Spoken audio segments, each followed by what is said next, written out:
What if your pain could become your greatest strength?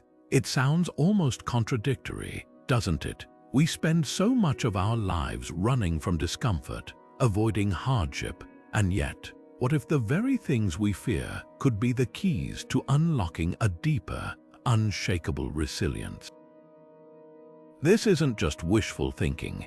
It's a truth that Stoics like Marcus Aurelius understood profoundly. He once wrote, "The obstacle is the way," a simple yet revolutionary idea that every challenge, every setback, is not a barrier but a path forward. Imagine carrying that mindset into your darkest moments suddenly. Pain isn't something to escape, it's fuel. Stoicism, often misunderstood as cold or emotionless, is actually about transformation. It teaches us to reframe suffering, not by denying it, but by seeing it as raw material for growth. Think of it like forging steel. The fire that melts metal is the same fire that tempers it into something unbreakable.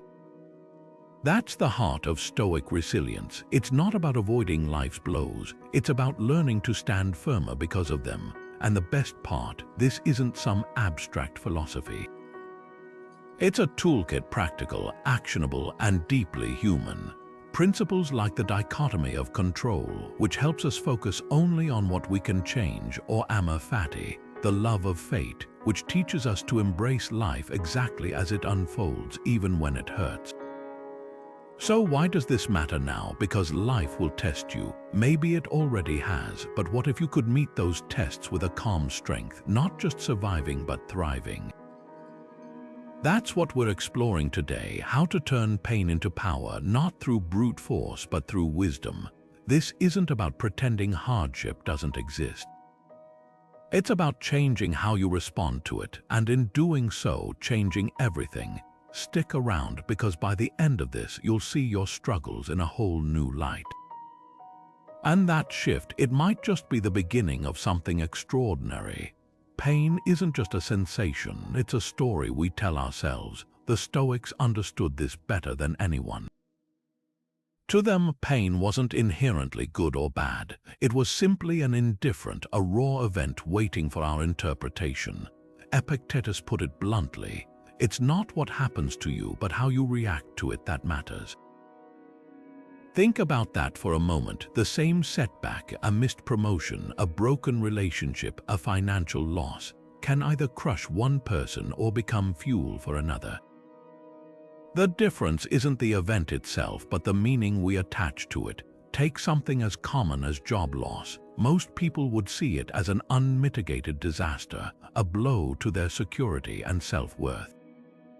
But the Stoic perspective, it's an opportunity to reassess, to pivot, even to discover a path you might never have considered otherwise. History is full of people who turned so-called failures into defining moments. Steve Jobs, fired from Apple, later called it the best thing that could have ever happened to me. That's Stoic reframing in action. The pain didn't disappear, but its power shifted because his judgment of it changed. Here's the crucial distinction. Stoicism doesn't ask you to pretend pain doesn't hurt. It asks you to question why it hurts. Is it because the event itself is unbearable, or because you've decided it should be?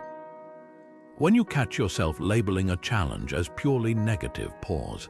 Ask, what if this isn't an obstacle but an invitation?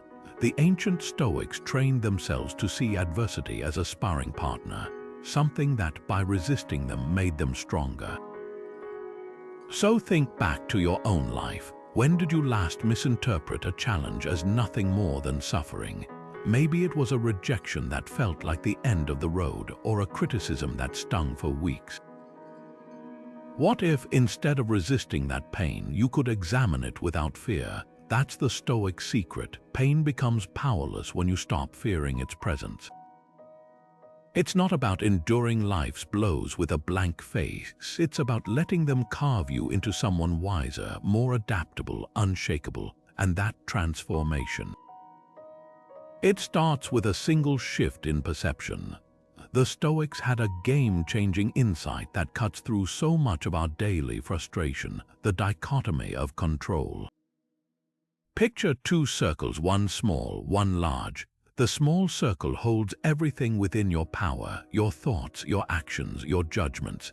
The large one contains everything else, the weather, other people's opinions, traffic jams, even your own body's aging. Epictetus put it plainly, some things are up to us and some are not. The suffering begins when we confuse the two, wasting energy trying to command the uncontrollable while neglecting the incredible power we do possess. Take that traffic delay scenario. Most of us white-knuckle the steering wheel, cursing the red lights as if our anger could magically clear the road. But what if instead you recognize the truth? The traffic isn't yours to control, but your reaction is. You could spend that time listening to an audiobook, calling a loved one, or simply observing your breath.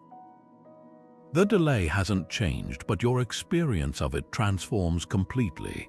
That's the alchemy of the dichotomy of control. It turns helplessness into agency. Seneca, in his letters, compared this to a sailor navigating a storm. The wind and waves uncontrollable, but the sailor's skill, how he adjusts the sails, steadies the rudder, that's where true mastery lies. He wrote, "We cannot choose the winds, but we can always set the sails. Life's storms will come. The question is whether you'll exhaust yourself shouting at the clouds or use that energy to build resilience."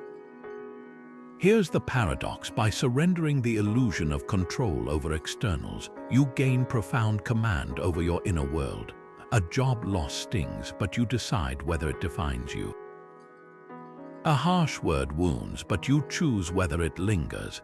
Every moment of pain carries this hidden invitation. Will you focus on what's been taken or on what's still yours to shape? That shift in attention doesn't erase hardship, it rewires your relationship to it. So try this today. The next time you catch yourself stressed by something outside your control, a delayed flight, a rude comment, pause. Visualize those two circles. Ask, which circle does this belong to? If it's the outer one, release your grip, redirect that energy inward. That's where your power has been all along. Amor Fati, love of fate. It wasn't just a Stoic idea. Nietzsche, centuries later, called it his formula for greatness. "My formula for human greatness is Amor Fati," he wrote. To want nothing to be different, not forward, not backward, not in all eternity. That's the radical heart of this philosophy, not just accepting what happens, but embracing it, even cherishing it. Marcus Aurelius lived this daily. Faced with betrayal, illness, war, he didn't just endure. He saw each challenge as a whetstone sharpening his character. "The impediment to action advances action," he wrote. "What stands in the way becomes the way." Consider Seneca, exiled to Corsica by a jealous emperor. Most would crumble, but he reframed it as an opportunity. In letters, he described how exile stripped away distractions, forcing him to focus on philosophy and self-mastery. What seemed like punishment became his most productive period. That's Amor Fati in action, recognizing that even the harshest twists of fate carry hidden gifts if we're willing to look. Now picture a modern parallel. Imagine losing your home in a storm. The immediate pain is real, but what if years later you realized it pushed you to a new city, a better job, a deeper resilience? That's the shift Amor Fati invites. It's not about denying hardship, it's about trusting that life's detours might lead somewhere you couldn't have planned. So here's a question to sit with. What current struggle feels like an enemy? Maybe it's a health setback, a financial strain, or a dream that slipped away. What if you started treating it as a collaborator instead? Not with fake positivity, but with curiosity. How could this very thing be shaping me for what's next? The Stoics didn't believe in wasted pain. Every blow had purpose. Your darkest chapters might just be the groundwork for your greatest strength, if you dare to love the story as it unfolds. What if you rehearsed your worst fears today, not to dwell in despair, but to disarm their power? That's the essence of Premeditatio Malorum, the Stoic practice of negative visualization. While modern self-help preaches relentless positivity, the Stoics took a radically different approach. They walked mentally through their darkest scenarios long before they happened. Seneca called it fortifying the mind in advance. Picture a soldier drilling for battle, not because they crave conflict, but because preparation turns panic into poise when the real fight comes. That's what this practice offers, not fear, but fearlessness. Consider how most of us handle anxiety about the future. We avoid, distract, or catastrophize, running from shadows we haven't even faced. The Stoics flipped this script by deliberately imagining job loss, illness, or rejection. They stripped these events of their emotional sting. It's like touching a hot stove in your mind first, so the real burn feels manageable. Seneca wrote letters describing how he visualized poverty, exile, even death. He robs present ills of their power who has perceived their coming in advance, he advised. When Emperor Nero later ordered his suicide, Seneca met it with eerie calm. He'd rehearsed this moment 1,000 times. Let's make this practical. Imagine dreading a difficult conversation, maybe confronting a coworker or ending a relationship. Most people replay worst-case scenarios passively, amplifying their dread. But Premeditatio Malorum is active. You'd ask, what's the worst that could happen? They might yell, you might cry, the relationship could end then. And this is crucial. You'd visualize yourself navigating each scenario with dignity. You'd see yourself breathing through the anger, speaking your truth, surviving the fallout. Suddenly, the unknown becomes a map you've already studied. Here's the paradox: by confronting what terrifies us in our minds, we drain its power in reality. Modern psychology echoes this. Exposure therapy for phobias works the same way. Repeated mental exposure weakens fear's grip. The Stoics were pioneers of cognitive behavioral techniques centuries before the term existed. So try this tonight before sleep. Pick one fear: financial ruin, a health scare, failure. Walk through it step by step. How would you adapt? Who would you lean on? You'll discover something profound. The monster under the bed shrinks when you turn on the light. That's the gift of Premeditatio Malorum. It doesn't just prepare you for pain, it reveals how much stronger you already are than you think. Marcus Aurelius once wrote, "The impediment to action advances action. What stands in the way becomes the way." These words aren't just poetic, they're a blueprint for turning adversity into advantage. Think about Thomas Edison, who famously reframed his 10,000 failed attempts at inventing the light bulb not as failures but as discoveries. "I have not failed," he said. "I've just found 10,000 ways that won't work." That's Stoic resilience in action, seeing every obstacle as a chance to practice courage, patience, or creativity. Now fast forward to today. Imagine a tech founder whose startup collapses. The easy narrative: I wasted years, I'm a failure. But the Stoic lens flips it. What did this teach me about leadership, about market gaps, about my own limits? Silicon Valley is full of stories like Airbnb's founders, who sold cereal boxes to fund their failing idea before it became a global phenomenon. The setback wasn't the end, it was the grindstone that sharpened their grit. Here's the real question: what if your current struggle, the job rejection, the missed opportunity, the health challenge, isn't a detour but the actual path? The Stoics believed obstacles were the universe's way of training us. A difficult boss, a chance to practice patience, a financial squeeze, a masterclass in resourcefulness. Even physical pain, as Marcus Aurelius endured, could be a teacher. You have power over your mind, not outside events. Realize this and you will find strength. So take a moment, look at the hurdle you've been cursing. What virtue is it inviting you to cultivate? Maybe that frustrating delay is forcing you to slow down and reassess. Maybe the criticism that stung is highlighting a blind spot. The obstacle isn't just in your way, it is the way, and that shift in perspective, it doesn't just change how you cope. It changes who you become. Imagine standing on a mountaintop, looking down at a winding river far below. From that height, the river's twists and turns seem small, almost insignificant, just part of a larger landscape. That's the power of cognitive distancing, a Stoic practice that teaches us to step back from our pain and see it from a higher perspective. Epictetus captured it perfectly. It's not things that disturb us, but our judgments about things. The event itself is just the river. The story we tell about it, the meaning we attach, is what creates the turbulence. Take something as emotionally charged as a breakup.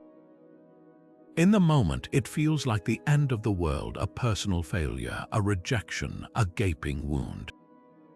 But with cognitive distancing, you might ask, what if this isn't about me being unlovable, but about two people who weren't the right fit? Or even deeper, could this pain be revealing what I truly value in relationships? The facts haven't changed, the relationship ended, but the narrative shifts from "I've lost everything" to "I've learned something essential." That's the Stoic art of reframing. This isn't about suppressing emotions or pretending things don't hurt. It's about recognizing that pain often comes layered with assumptions we haven't questioned. A job rejection isn't just "I didn't get the role," it's "I'm not good enough." A financial setback isn't just "I lost money," it's "I've failed as a provider." Cognitive distancing helps us strip away those added layers and see the raw event for what it is, neutral until we assign it meaning. Here's how to practice this in real time. The next time you're stuck in a painful thought loop, pause. Imagine floating above the situation like that mountaintop observer. Ask yourself, what are the bare facts here, separate from my interpretation? Then challenge the story you're telling. Is this narrative serving me or keeping me stuck? You might realize that half your suffering comes not from the event itself, but from the weight you've piled onto it. The Stoics knew this truth centuries ago. We are the authors of our own distress as much as our own peace. When you master cognitive distancing, pain doesn't disappear, but its grip loosens. You gain the space to ask the most liberating question of all: what if this isn't happening to me, but for me? And in that space, resilience isn't just possible, it's already growing. Stoics don't just endure hardship, they chase it. At first glance, that sounds almost masochistic. Why would anyone willingly choose discomfort? But this practice, called voluntary hardship, was a cornerstone of Stoic training. Take Cato the Younger, who deliberately wore thin clothing in winter and walked barefoot on rough roads. He wasn't punishing himself, he was immunizing himself against life's inevitable blows. By embracing minor discomforts, he made sure that when real adversity struck, he wouldn't crumble under its weight. Think of it like a vaccine. A small, controlled exposure to hardship strengthens your resilience against the full force of life's chaos. The Stoics weren't advocating self-torture, they were building mental calluses. Musonius Rufus, one of the great Stoic teachers, put it plainly: how can anyone become courageous if they only seek comfort? How can they learn self-control if they never deny themselves anything?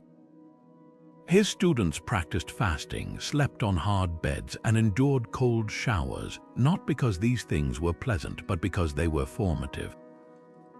Now fast forward to today. What does voluntary hardship look like in a world of instant gratification? It might mean a digital detox, intentionally stepping away from the dopamine hits of social media to reclaim focus. Or choosing the stairs over the elevator, not for fitness, but for the discipline of choosing discomfort over convenience. Even something as simple as skipping dessert or taking cold showers can be micro-trainings in resilience. The goal isn't to suffer for suffering's sake. It's to remind yourself that you're tougher than your cravings, that your willpower is stronger than your impulses. Here's the deeper truth behind this practice: comfort is a trap.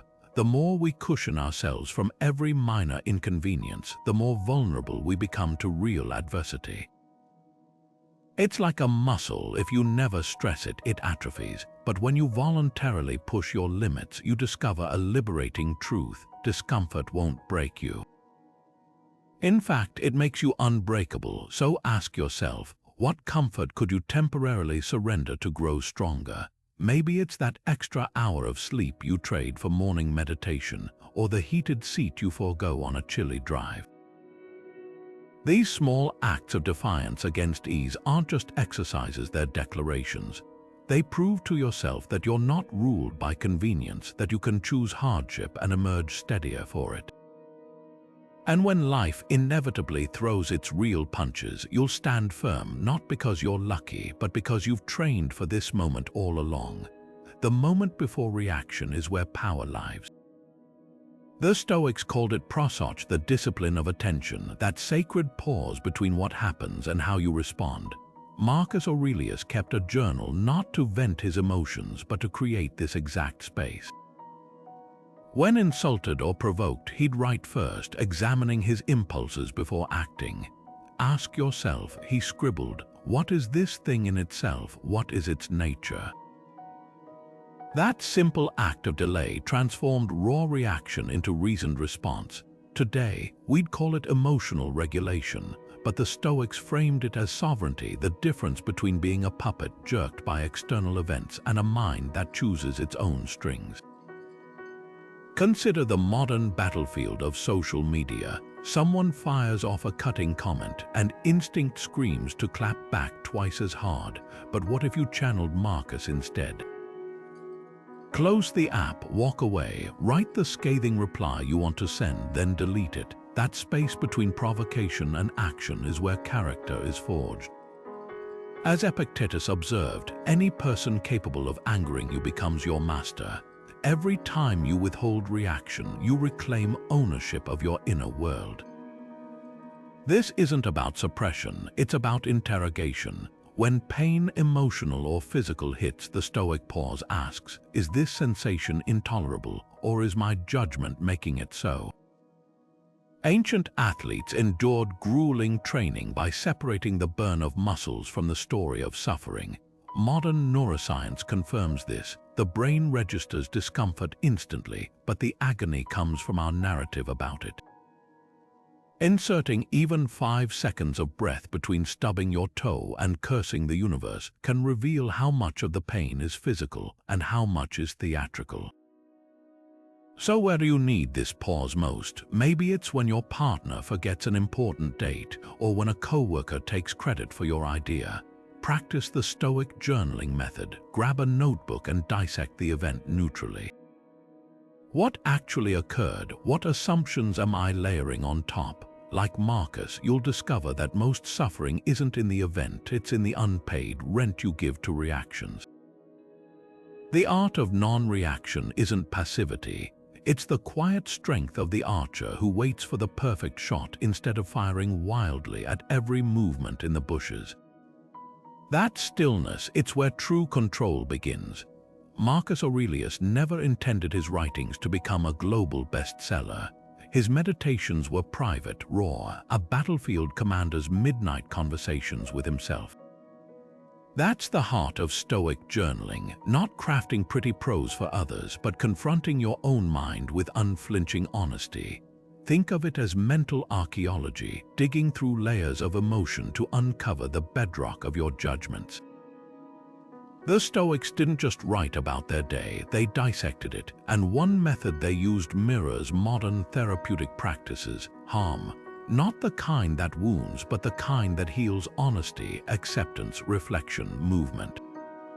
Start with honesty, no filters, no sugarcoating. If you're furious about a coworker's comment, write it exactly as you feel it.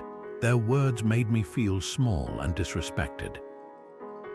This isn't about venting, it's about naming the emotion to disarm its power.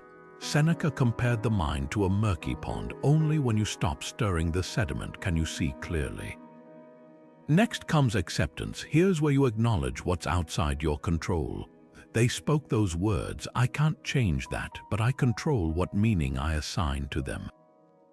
This isn't passivity, it's the foundation for real agency. Then, reflection. Ask the questions that transform pain into lessons. Why did this sting so deeply? Is there truth in their words I've been avoiding? How might this reveal a blind spot? Epictetus taught that every insult is an opportunity to test your self-knowledge. Finally, movement. Decide on one actionable shift. Maybe it's tomorrow I'll ask for clarification rather than assuming malice. Or I'll dedicate an hour to skill building to address the gap they highlighted. The goal isn't to erase the pain, but to alchemize it into forward motion. Seneca swore by his nightly review. The spirit should be called to account daily, he wrote. Picture him candlelit, asking, what habit did I weaken today? Where did I react rather than respond? Modern studies confirm this practice. Just 15 minutes of structured journaling reduces rumination and boosts problem solving. Try it tonight. After a rejection, instead of replaying the scene in your head, open a notebook. Write the brutal truth. I wanted this. It hurts to be told no. Then pivot. What did I learn about my preparation? How does this redirect me? The rejection hasn't changed, but your relationship to it has. So here's a challenge. What ache have you avoided putting on paper? Not the polished version for social media, but the messy first draft of your heart. There's a reason Marcus' private words still resonate 2,000 years later. They prove that when we confront our pain with ink and integrity, we don't just survive it. We master it. Modern mindfulness tells us to observe our thoughts like clouds passing by, detached, non-judgmental. But Stoic prosody goes deeper. It's not just noticing the clouds, it's studying their composition, asking why they formed in the first place. Epictetus compared the philosopher's school to a hospital, where students came not to learn abstract theories but to heal their wounded judgments. The person entering a school of philosophy should feel like the patient entering an operating room, he said. Every pain, every frustration was a symptom of misapplied reasoning, and prosody was the diagnostic tool.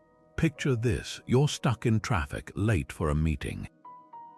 Modern mindfulness might guide you to notice your irritation without engaging it, but Stoic attention would interrogate that irritation. Why does this situation feel like an affront? What unconscious expectation that traffic should always flow, that time should bend to my will, is being violated here? The difference is subtle but profound. One helps you tolerate reality, the other helps you dismantle the faulty beliefs that make reality feel intolerable. Here's how to practice this today. When emotion strikes: anxiety, anger, envy, label it as an impression, not a truth. The Stoics used this term deliberately. An impression is like a sketch on wet clay. It can be reshaped before it hardens into judgment. Say you receive critical feedback. Your first impression might be, I'm a failure. Prosody steps in before that impression solidifies, asking, is this fact or interpretation? What evidence contradicts this? Epictetus offered a razor-sharp question for these moments. What judgment are you projecting onto your current situation? That colleague's curt email isn't inherently hostile. You're the one coloring it with meaning. The delayed flight isn't ruining your day. You're the one grafting that narrative onto neutral events. This isn't about blaming yourself for feeling. It's about reclaiming authorship of your experience. Try this reframe next time stress arises. Instead of, this traffic is unbearable, ask, what makes me call it unbearable? Is it truly beyond endurance or just inconvenient?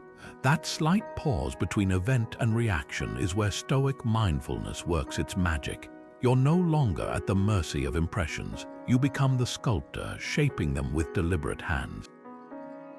And in that space, what felt like chaos becomes clay waiting for your touch. Imagine seeing your life from space, a pale blue dot floating in the cosmic dark. That's the essence of the Stoic exercise called the view from above, a mental shift so profound it can dissolve petty grievances into insignificance. Marcus Aurelius practiced this daily, reminding himself, think of the whole universe and how small your share of it. Think of eternity and how brief your slice of time. It wasn't about diminishing his struggles, but seeing them in their true proportion.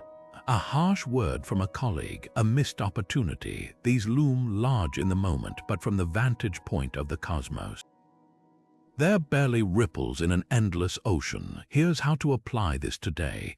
Picture a recent conflict, maybe a heated argument with a family member over something trivial. Now zoom out mentally, not just to next week, but to 5 years from now. Will this disagreement even register? The Stoics weren't suggesting you ignore present emotions. They were offering a tool to prevent temporary storms from feeling like permanent climate. When you adopt this cosmic perspective, petty resentments lose their grip. The person who cut you off in traffic isn't a villain in your story, just another speck in the grand tapestry, hurrying through their own fleeting existence. Marcus took this further, reflecting on the vastness of time. He'd imagine ancient cities reduced to rubble, great empires turned to dust, and realized all of this will soon have vanished, and those now laughing will soon be mourned. It sounds bleak, but it's oddly liberating. That project you're stressing over, in a century, no one will remember it, the embarrassment you can't shake.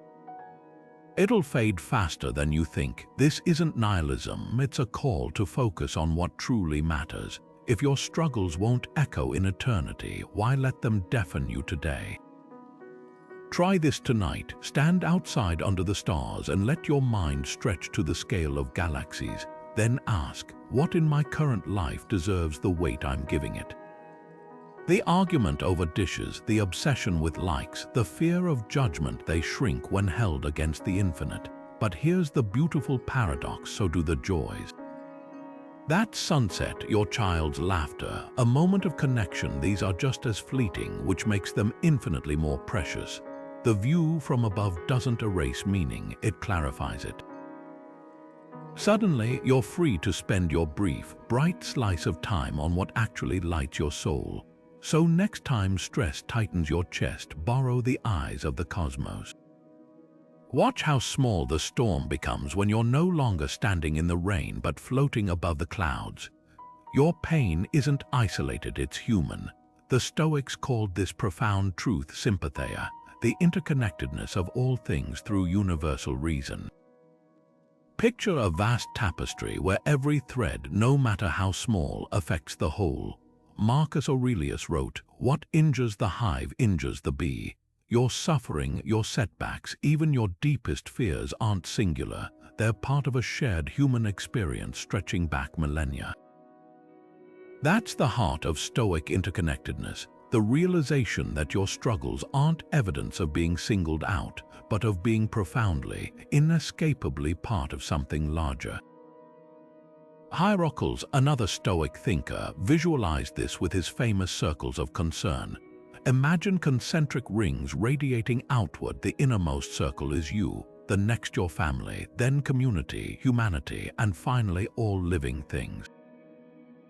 The practice to draw those outer circles inward, to see strangers as kin and their pains as your own.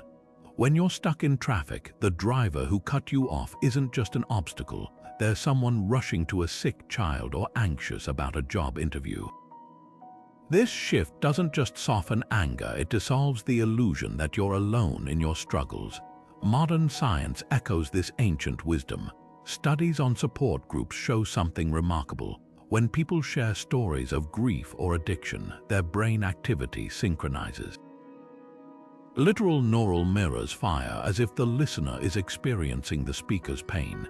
That's Sympathia in action, proof that empathy isn't just metaphorical. Your nervous system is wired to resonate with others' suffering.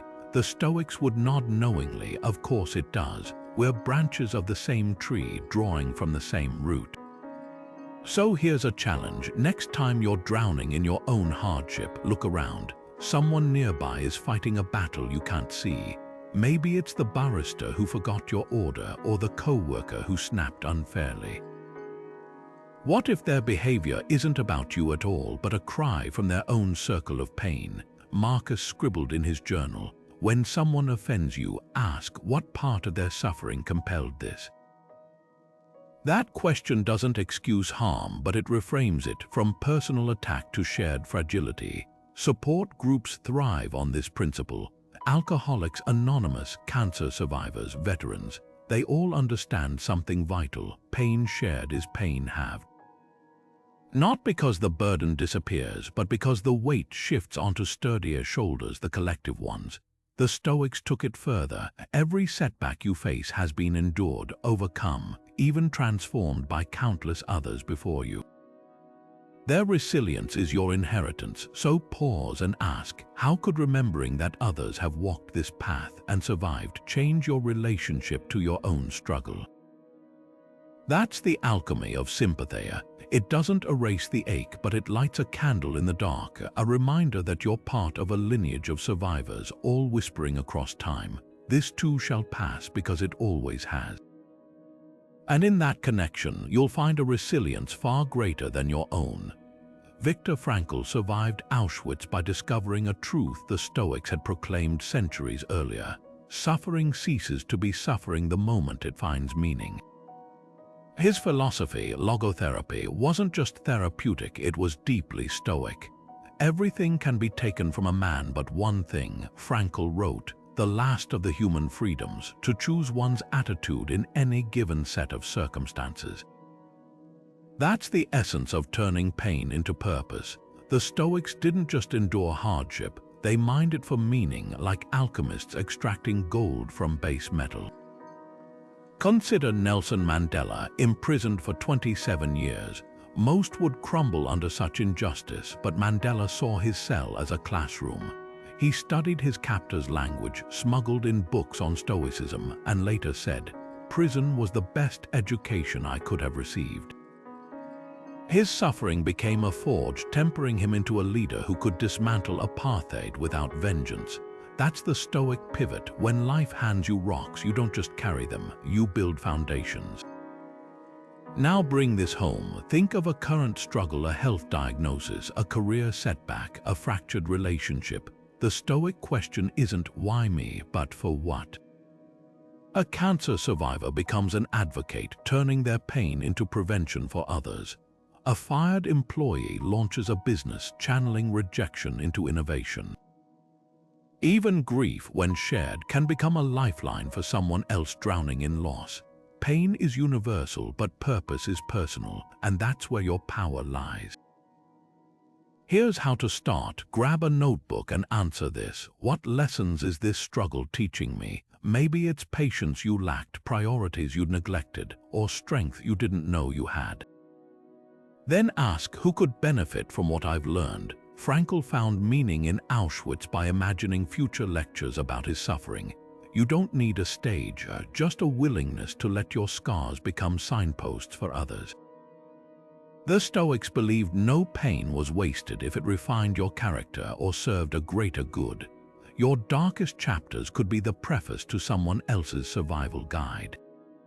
So look at your struggle anew, not as a curse to endure, but as clay to mold. What will you create with it? Stoics practiced gratitude with a twist. They thanked life for its hardest blows. This seems counterintuitive, even absurd, until you grasp the logic behind it. Epictetus put it bluntly, difficulties show what men are. Therefore, when a challenge confronts you, remember you're being tested. Imagine saying thank you to the critic who tears apart your work, or the illness that forces you to slow down. It's not about masochism, it's about recognizing that growth rarely comes from comfort. Think of a blacksmith's forge. The hammer isn't the enemy of the metal, it's the tool that shapes its strength. Consider the Roman general Scipio Africanus, who faced betrayal after defeating Carthage. Instead of bitterness, he reportedly said, "I'm grateful for the enemies who keep me vigilant." Or Thomas Edison, who lost his laboratory to fire at 67, watching decades of work vanish in flames. His response, "Thank goodness all our mistakes are burned up, now we can start fresh."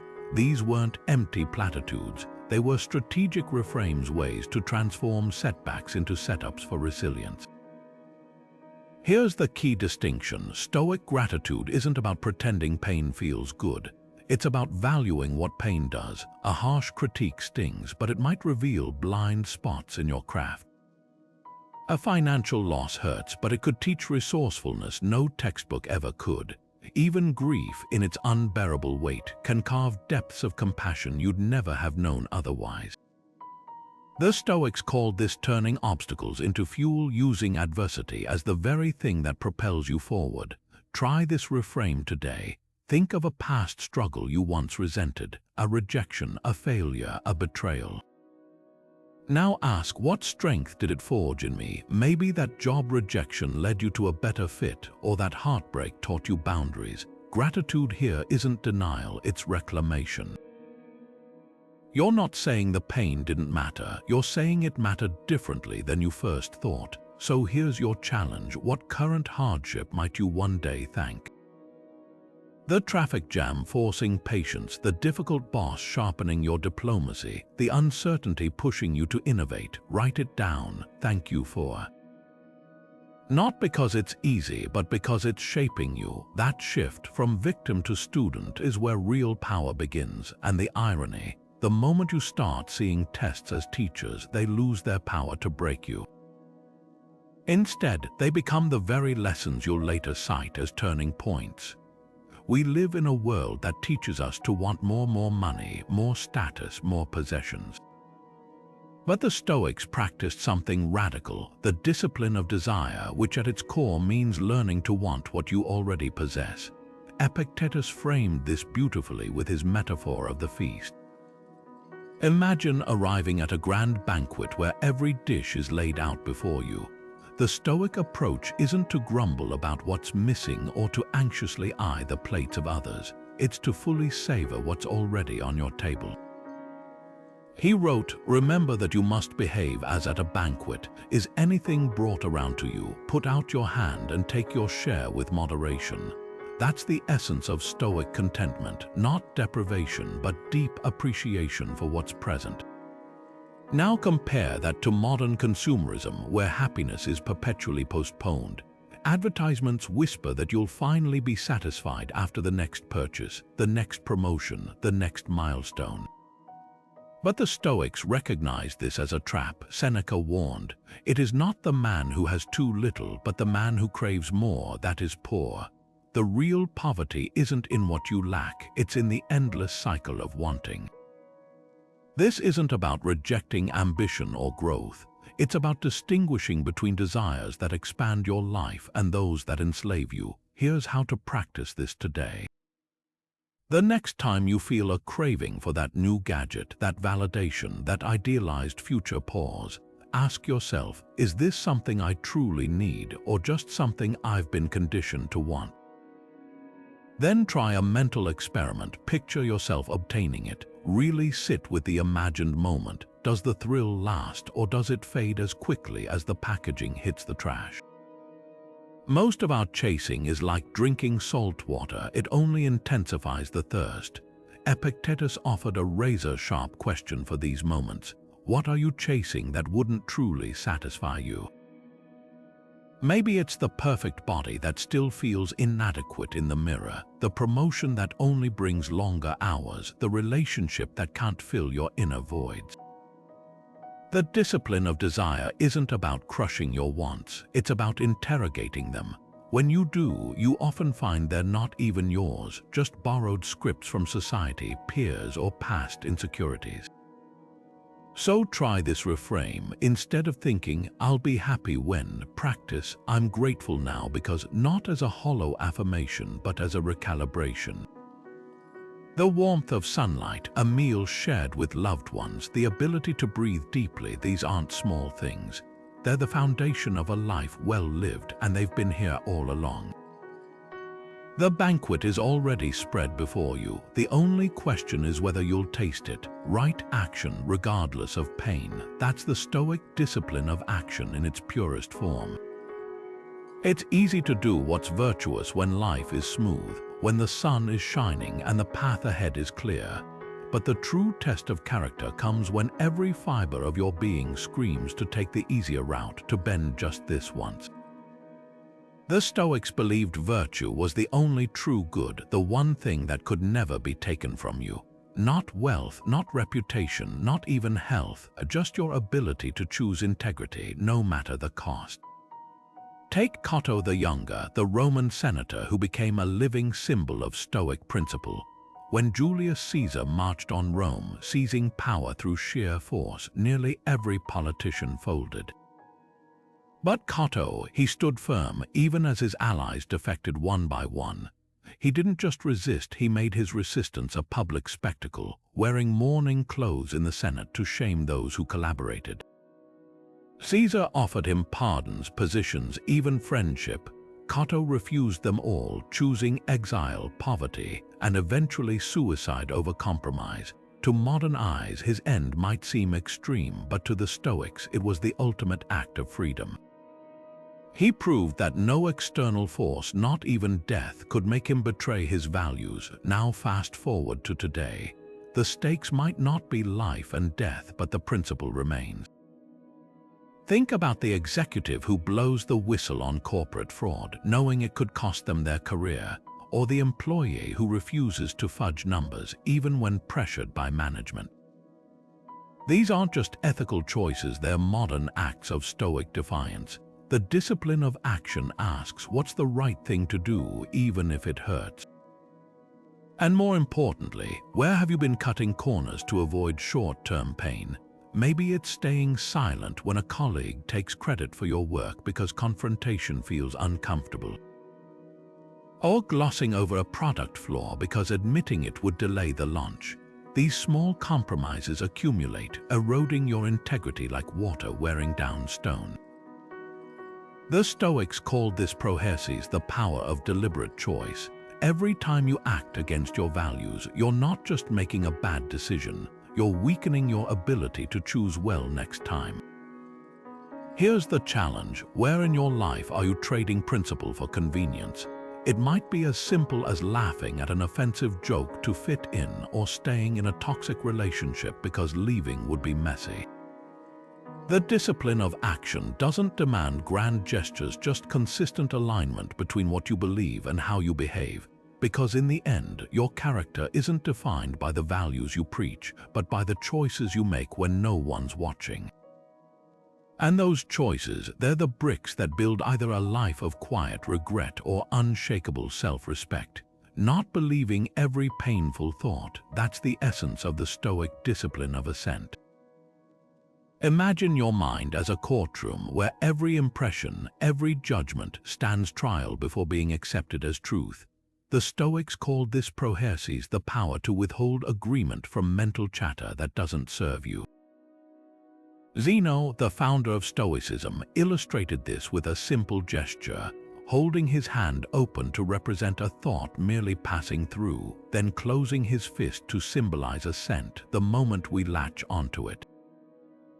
The space between those two actions, that's where your freedom lives. Take something as common as social media envy. You scroll past a friend's vacation photos and instantly a thought arises: their life is perfect. Mine doesn't measure up. Most people let that impression take root unchallenged, watering it with comparisons until it grows into full-blown discontent. But the Stoic approach, interrogate it. Is their life truly perfect, or am I comparing my behind the scenes to their highlight reel? What evidence do I have that my own life is lacking beyond this fleeting discomfort? This isn't about dismissing emotions, it's about refusing to let unchallenged assumptions dictate your peace. Epictetus drilled this into his students: don't let the force of an impression carry you away. Say to it, hold on, let me see who you are and what you represent. Think of it like a spam filter for your mind. Just because a thought knocks doesn't mean you have to let it in. That coworker's offhand comment about your presentation, it's just data until you decide it means you're incompetent. The traffic jam making you late.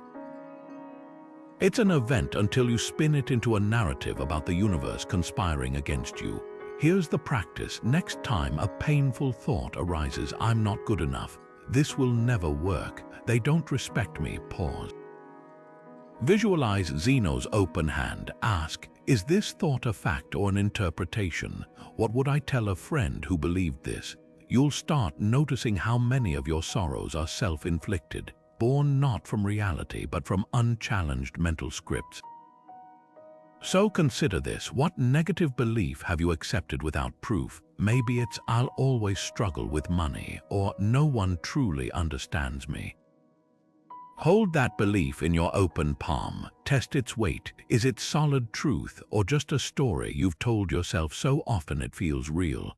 The discipline of assent doesn't promise a life without pain, but it does offer something far more powerful: the choice not to multiply your suffering by believing every whisper of your own mind. Who do you emulate when pain comes knocking? The Stoics didn't just preach resilience, they lived it, often under circumstances that would break most people today. Take Epictetus, born a slave, his leg deliberately broken by his master. He could have spent his life raging against the injustice, but instead he transformed his suffering into wisdom, teaching that lameness is an impediment to the leg but not to the will. Or Seneca, exiled to Corsica on false accusations, writing letters that reframed banishment as an opportunity for introspection and growth. These weren't philosophers in ivory towers. They were frontline warriors in the battle against human suffering, proving with their lives that resilience isn't about avoiding pain but mastering your response to it. Now contrast that with modern victim culture, where hardship is often worn as a badge of identity rather than a crucible for growth. There's a dangerous allure in making your struggles the centerpiece of your story, not because they don't matter, but because when you do, they define you instead of refine you. The Stoics would ask, are you using your pain as an excuse or as education? A broken leg didn't stop Epictetus from becoming one of history's greatest teachers. Exile didn't prevent Seneca from producing works that still guide millions. Their power came not from what happened to them, but from what they chose to do with it. Think of modern parallels: figures like James Stockdale, the Navy pilot shot down over Vietnam who survived 7 years of torture by applying Epictetus' teachings. Or Malala Yousafzai, who transformed a Taliban bullet into a global crusade for education. Their secret wasn't superhuman strength, but a simple Stoic truth: pain becomes purposeful when you stop asking, "Why me?" and start asking, "What now?" So here's a challenge whose resilience lights your path. Maybe it's a historical figure who turned adversity into advantage, or a friend who faced cancer with quiet courage. Whoever they are, keep their example close, not as an unattainable ideal, but as proof that the raw materials of your struggles are the same ones that build unshakable strength. The next time life knocks you down, you won't just see the ground beneath you. You'll see the shoulders of giants who rose from that same dirt and left footprints showing you the way up. The Stoics had a razor-sharp tool for cutting through suffering. They called it the Stoic fork. Picture a simple choice: if the pain is within your control, take action. If it's not, practice acceptance. Cleans, one of the early Stoic teachers, framed this with a brilliant analogy. You don't curse the rain for ruining your picnic. You either move indoors or accept the weather. That's the fork in action. No drama, no wasted energy, just clear-eyed assessment followed by decisive movement. Consider chronic illness where this tool shines. The diagnosis itself not in your control, but your response, how you manage symptoms, adapt your lifestyle, seek treatment. That's where your power lies. One patient might rage against their body's betrayal, exhausting themselves in denial. Another, using the Stoic fork, channels that energy into what they can influence: physical therapy, diet, mindfulness. Both face the same reality, but one suffers far less because they've stopped wrestling with the uncontrollable. Here's where most of us go wrong. We spend our days trying to control the rain while ignoring the open window right beside us. You can't force a loved one to change their self-destructive habits, but you can set boundaries to protect your peace. You can't undo a past mistake, but you can mine it for lessons. The Stoic fork isn't about passivity, it's about redirecting effort from futile resistance to meaningful action. So ask yourself, what pain am I wrongly trying to control? Maybe it's a family member's choices or society's unfairness or even your own aging body. Now flip the question, what pain am I ignoring that I could actually address? Perhaps it's that nagging stress you numb with distractions or the resentment you've never voiced constructively. The fork doesn't just simplify decisions, it reveals where you've been pouring energy into deserts instead of gardens. The next time pain arises, mentally hold up the Stoic fork. Is this mine to fix or mine to release? That split-second clarity could be the difference between suffering and strength. Because here's the secret, acceptance isn't surrender. It's the first step toward reclaiming your power from what was never yours to hold, harboring resentment. Try this Stoic shift. Picture anger as a hot coal you're clutching. The longer you hold it, the deeper it burns you. Marcus Aurelius put it bluntly, waste no more time arguing what a good person should be. Be one and stop expecting the world to conform to your idea of justice. That's the heart of Stoic forgiveness, not excusing harm, but refusing to let someone else's actions keep poisoning your present. Take betrayal by a close friend. The natural response, rage, plotting revenge, replaying the hurt like a broken record. But the Stoics would ask, who suffers most from that mental replay? The friend who moved on, or you, stuck in an emotional loop? Seneca wrote letters advising his friend Lucilius to treat grudges like debts. The moment you stop paying attention, they dissolve. Anger, he warned, is an acid that can do more harm to the vessel in which it is stored than to anything on which it is poured. Here's the paradox: forgiving isn't about the other person deserving it. It's about you deserving peace. Think of Nelson Mandela inviting his jailers to his presidential inauguration. He didn't forget their cruelty, he simply refused to let it dictate his future. That's Stoic forgiveness in action, a conscious choice to reclaim your energy from the past. So ask yourself, who's living rent-free in your head? The colleague who sabotaged your project, the parent who never apologized, the partner who walked away. Now imagine cutting their leash, not because they earned it, but because you've earned freedom. Marcus scribbled in his journal, "The best revenge is to be unlike him who performed the injury." Every minute spent resenting is a minute stolen from creating the life you actually want. Try this reframe today. Write their name on paper, then beneath it, by holding this, what am I losing? Time, sleep, joy. Now light a match and watch the words turn to ash. The act is symbolic, but the shift is real. Forgiveness isn't weakness, it's the ultimate power move. You're not erasing the past, you're drafting a better future. The more you try to control pain, the worse it gets. It's a paradox the Stoics understood deeply, that clenched fists hold nothing but tension, while open hands find unexpected strength. Cicero captured this beautifully with his archer metaphor. The archer does everything in his power to shoot well. He selects the best arrow, trains his aim, waits for the perfect wind. But once the arrow leaves the bow, it's no longer his to command. The art isn't in controlling the outcome, but in mastering your effort, then releasing the rest. Think about modern stress management. We treat anxiety like a malfunction to fix, obsessively tracking sleep, heart rate, and productivity apps, as if micromanaging our biology could ward off discomfort. But here's the irony: the harder we grip, the more fragile we become. Like trying to smooth turbulent water by pressing down, it only agitates the surface further. Contrast that with someone who acknowledges their stress without resistance, saying, "This is uncomfortable, but it's not dangerous. I can feel this without being consumed by it." That shift from control to acceptance isn't surrender, it's sovereignty. The Stoics called this the art of acquiescence, not passive resignation, but active alignment with reality. Imagine a sailor fighting a storm, muscles straining against the rudder, versus one who adjusts the sails to work with the wind. Both face the same gale, but one exhausts himself in rebellion while the other harnesses the chaos. Pain operates the same way. Resistance amplifies it. Acceptance transforms it into something you can navigate. So where are you over-controlling instead of accepting?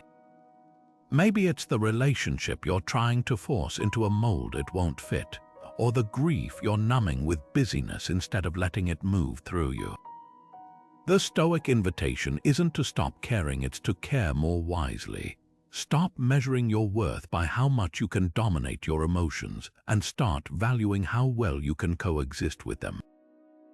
Here's the secret the archer knows. The target isn't hit by sheer will, but by focused release. Your pain is no different. The moment you stop treating it as an enemy to conquer and start seeing it as a current to ride, you'll find a strength far deeper than control ever gave you. How often do we live as if we have endless time? The Stoics practiced memento mori, remembering death, not as morbid fixation, but as the ultimate lens for clarifying what truly matters. Seneca wrote, "You live as if you were destined to live forever. No thought of your frailty ever enters your head." That's the paradox. By keeping life's brevity at the forefront, we stop postponing what gives it meaning.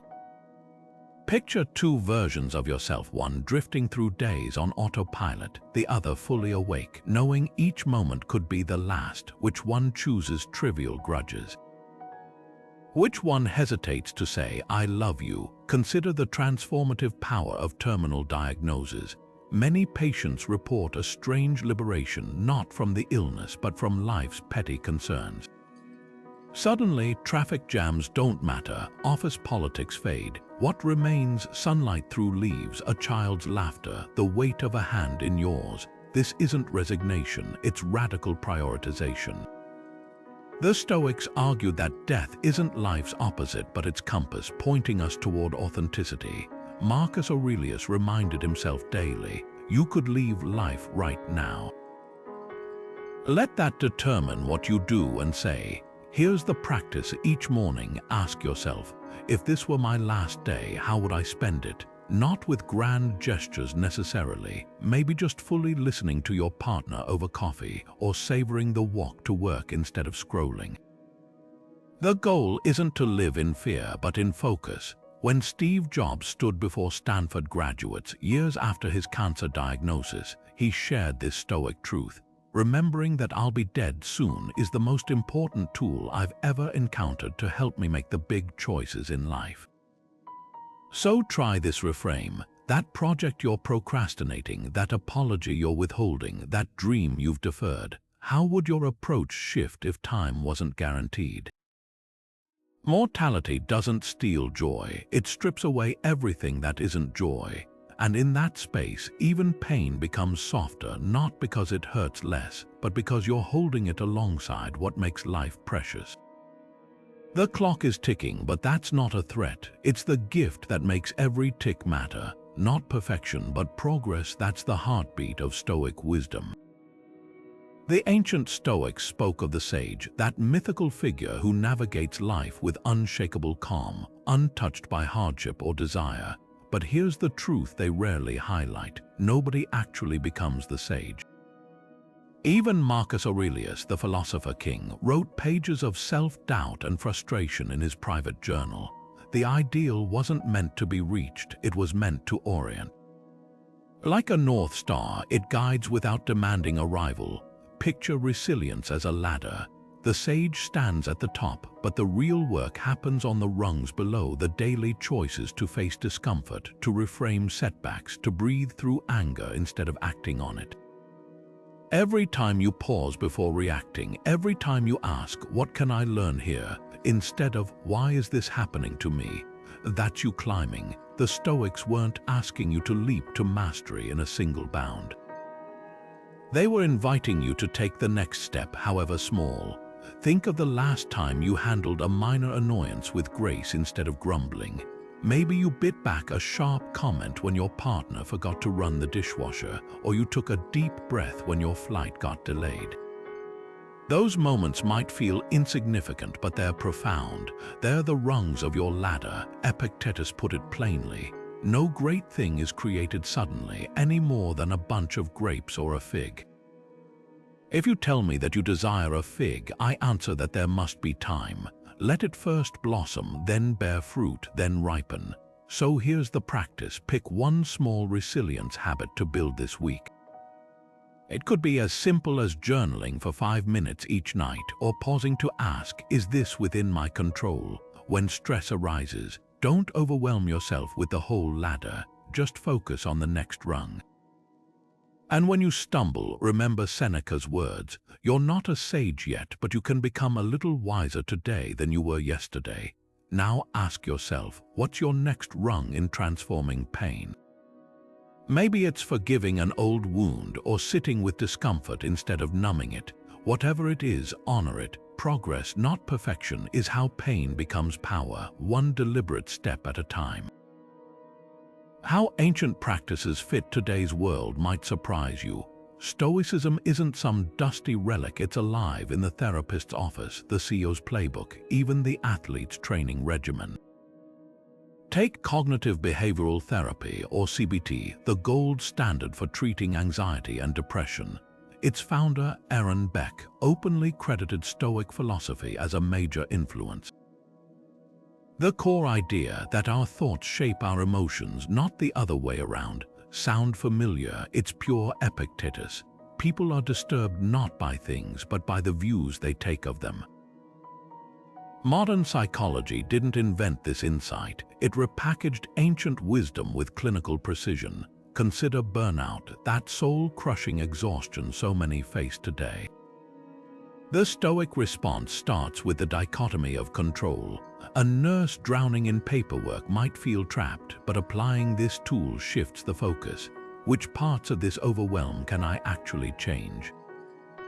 Maybe it's delegating tasks, setting firmer boundaries, or reframing the narrative from "I'm drowning" to "I'm learning resilience under pressure."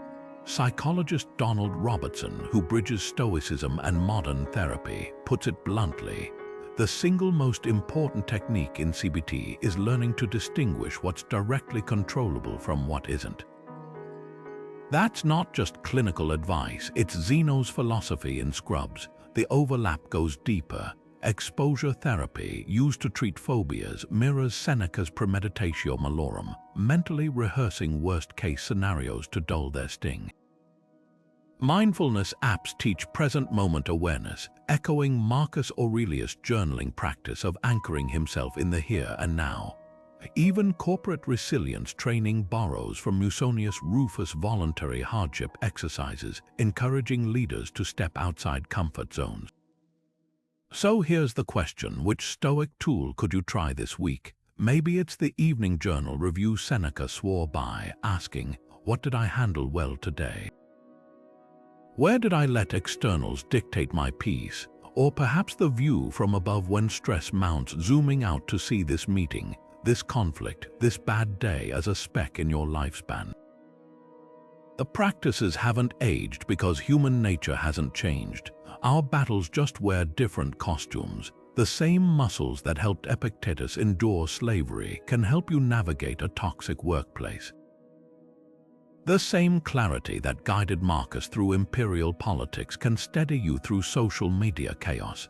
The tools are here. The only question is whether you'll reach for them.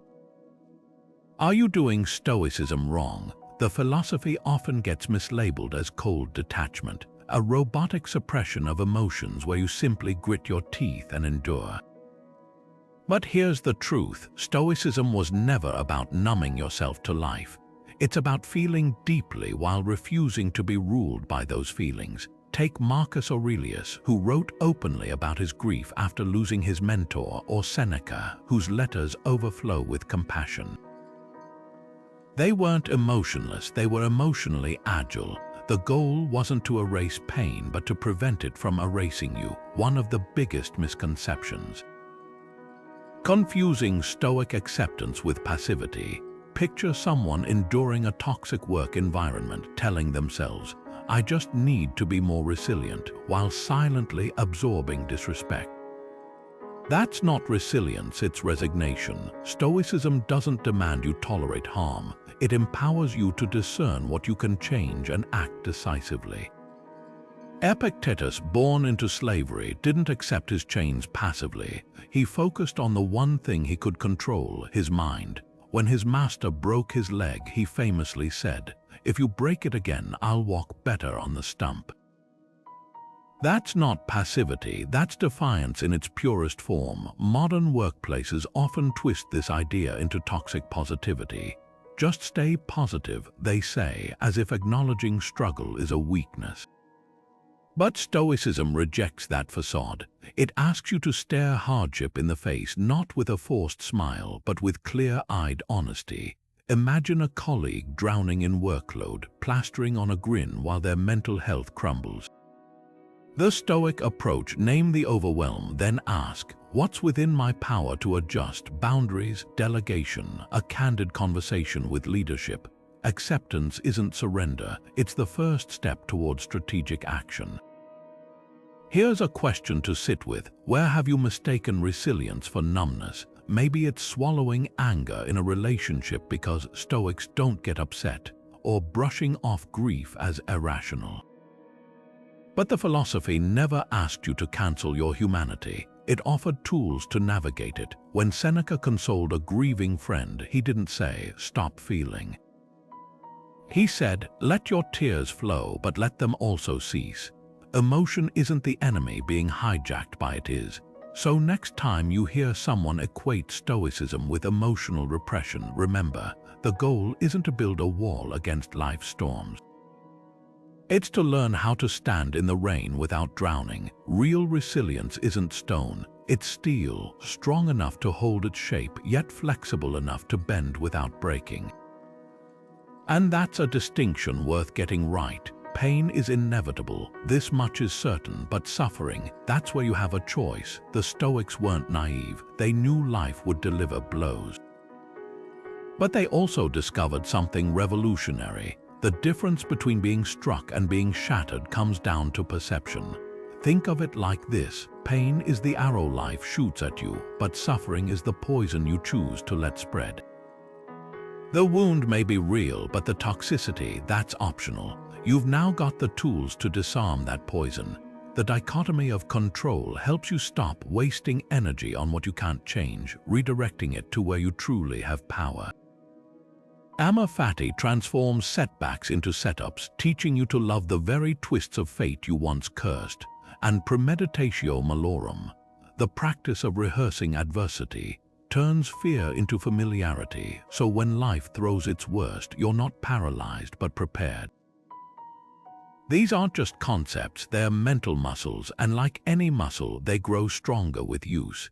Epictetus, who knew more about hardship than most, put it perfectly: no one is free who is not master of themselves. That's the heart of Stoic resilience, not controlling the world, but commanding your response to it. Your freedom isn't out there in changing circumstances. It's in here, in the space between what happens and how you choose to see it. Here's your challenge: pick one practice, just one. For the next 30 days, apply it to your daily struggles. Maybe it's pausing to ask, is this within my control?